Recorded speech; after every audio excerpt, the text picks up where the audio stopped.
Let's start. The project name is the Foreground Work Manager. In this tutorial, we will try to implement a work manager with a foreground notification. Let's see the project structure. In the build.gradle file, we have set up the view binding. In the dependencies section, we have integrated the work manager dependency.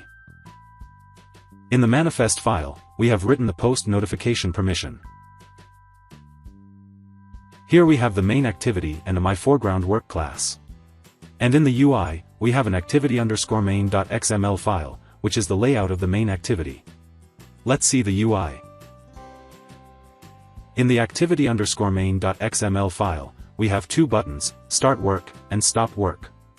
Let's see the Kotlin code now. These are the imports. This is the myForegroundWork class that extends the worker class. These are the data members. In the do work, we perform some tasks. First, we call the setForegroundAsync function. Inside that, we call the showNotification function. Then we run a for loop as a task. Here we do some mathematical calculations and call it progress.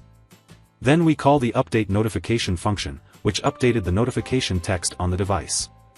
This is the showNotification function. Here we call the createNotification function.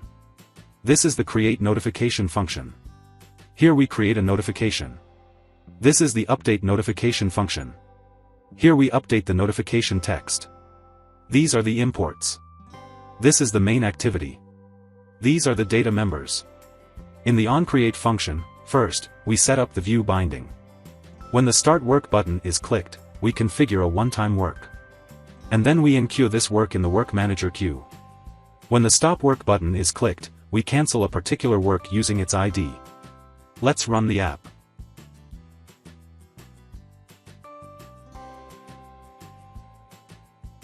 As you can see, the work manager is on, and we can see a foreground notification. As the for loop runs in the work manager, it passes the iteration number to this notification and it gets updated. So that's it. That's how you can implement a foreground work manager in Kotlin Android. Thanks for watching.